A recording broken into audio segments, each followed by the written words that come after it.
यार ये पाकिस्तान भी क्या अजीब कंट्री है। तूफ़ान जैसी भयानक चीज़ को तो नाम देता है गुलाब, जबकि इसने वास्तव में आज तक कभी किसी को गुलाब नहीं दिया। और इंडिया को तो हमेशा कांटे ही देता रहता है।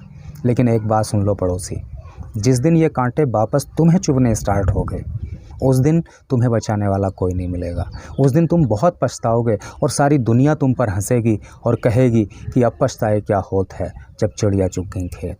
इसलिए अभी भी समय है, समझ जाओ और सही रास्ते पर आ जाओ। नमस्कार साथियों, मैं हूं एस.के. सिंह। और भाई, घर में जब कोई नन्हा मुन्ना मेहमान आता है तो कोई पंडित या कोई मुल्ला मौलवी उसका नाम रख देता है। लेकिन यार, जब कोई साइक्लोन आता है, कोई समुद्री तूफान आता है, कोई चक्रवात आता है, तो क्या आपने कभी सोचा कि उसका नाम कौन रखता है? कोई पंडित, कोई मुल्ला मौलवी? नो, तो फिर कौन? चलिए मैं आपको बताता हूँ। देखिए, जिस भी साइक्लोन की गति 34 नॉटिकल मील प्रति घंटा से अधिक होती है, उसको कोई ना कोई स्पेसिफिक नाम देना ज़रूरी हो जाता है। और जो ये समुद्री तूफ़ानों को नाम देने की परंपरा है, ये सबसे पहले अमेरिका के अंदर स्टार्ट हुई। और शुरुआत में अमेरिका के अंदर जो समुद्री तूफ़ानों के नाम रखे जाते थे, तो वहाँ की महिलाओं के नाम पर, वहाँ की लेडीज़ के नाम पर रखे जाते थे, जैसे कि कटरीना, इरमा, मिशेल, मिरांडा, मेरी, तेरी, चेरी और पता नहीं क्या क्या। लेकिन आप जानते हो कि तूफ़ान तो होता है ख़तरनाक, क्रूर, जान माल का नुकसान करने वाला, भयानक, और जबकि महिलाओं को माना जाता है खूबसूरत, सॉफ्ट हार्टेड। अब भाई, होती हैं कि नहीं होती हैं, ये तो एक अलग विषय है।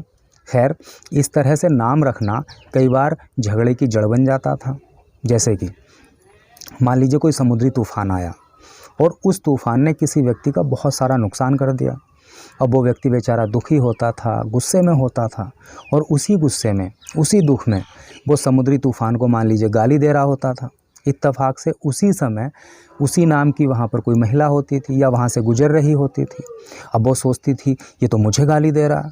अब भाई, उस समय पर उस व्यक्ति को तो बेचारे को अपने सिर के बाल बचाने भारी पड़ जाते थे। और यार, ऑस्ट्रेलिया के अंदर तो वहाँ के जो भ्रष्ट नेता हुआ करते थे, उनके नाम पर समुद्री तूफ़ानों के नाम रखे जाते थे।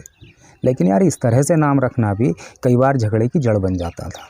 जैसे कि फॉर एग्जांपल, मान लीजिए आपका कोई डॉगी है और आपने कोई चिंटू, मिंटू, मोनू, सोनू करके उसका नाम रख दिया। अब उसी नाम का मान लीजिए आपका कोई पड़ोसी है। अब आप अपने डॉगी को बोल रहे हो कि हे सोनू, इधर आ, नहीं तो 4 डंडे पड़ेंगे तुझे। अब भैया, सुन लिया पड़ोसी ने, तो पड़ोसी सोचेगा साला मुझे गाली दे रहा। तो आप बोल तो अपने डॉगी के लिए रहे हो, लेकिन झगड़ा पड़ोसी से हो जाएगा। तो यार, इसलिए इस तरह के नाम रखना भी ठीक नहीं है।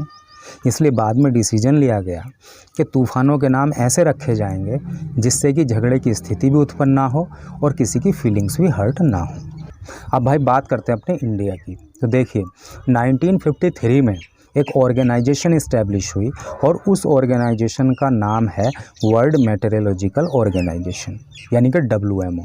और ये जो ऑर्गेनाइजेशन है, ये जो दुनिया भर के मौसम संबंधी मामले होते हैं उनको देखती है। सन 2004 में भारत की पहल पर हिंद महासागर क्षेत्र के अंतर्गत आने वाले 8 देशों की इस ऑर्गेनाइजेशन ने एक कमेटी गठित की। और वो 8 देशों के नाम हैं बांग्लादेश, भारत, मालदीव, म्यांमार, ओमान, पाकिस्तान, श्रीलंका और थाईलैंड। अब इन देशों से कहा गया कि भाई, भविष्य में जो समुद्री तूफ़ान आएंगे उनका नाम देने की जिम्मेदारी आपकी है, इसलिए आप हमें नाम सजेस्ट कीजिए। अब इन 8 देशों ने 8 नाम WMO को दिए, यानी कि 8 × 8 = 64। कुल मिला के 64 नाम इन देशों ने WMO को दिए, जिसमें भारत ने दिया था अग्नि, जल, बिजली। पाकिस्तान ने दिया था नीलोफर, नरगिस, बुलबुल। श्रीलंका ने दिया था माला, रश्मि, महासेन। इसी तरह से सभी देशों ने अपने अपने हिसाब से नेम दिए। अब सन 2004 से लेकर सन 2018 के बीच जो भी साइक्लोन्स आए, तो एक एक करके उनको क्रम वाइज ये नाम देते चले गए। अब इस बीच में ये जो 8 कंट्रीज़ की एक कमेटी थी, इसमें 5 कंट्रीज़ और ऐड हो गए और उनके नाम हैं ईरान, कतर, सऊदी अरब, संयुक्त अरब अमीरात और यमन। कुल मिला के अब इस कमेटी में 13 देश हो गए। अब सन 2018 में तो वो नाम समाप्त हो गए, तो फिर से WMO ने कहा कि भाई, आप फिर से हमें भविष्य में आने वाले समुद्री तूफ़ानों के नाम सजेस्ट करो।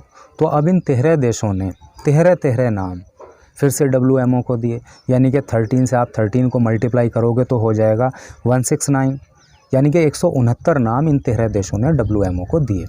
और अब ऐसा माना जा रहा है कि आने वाले लगभग 25 वर्षों तक ये नाम सफिशिएंट रहेंगे।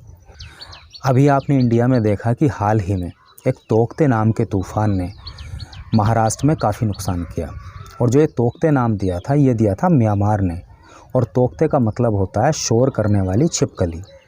और प्रेजेंट टाइम में भी आप देख रहे हैं कि इंडिया के अंदर एक दूसरा साइक्लोन आया हुआ है, और इस साइक्लोन का नाम है यास, और जो ये यास नाम दिया है ये दिया है ओमान ने। और आप शायद जानते होंगे कि यास का मतलब क्या होता है। यास का मतलब होता है निराशा, और भविष्य में जो समुद्री तूफ़ान आएगा उसका नाम होगा गुलाब। और जो ये गुलाब नाम है ये गुलाब नाम दिया है पाकिस्तान ने।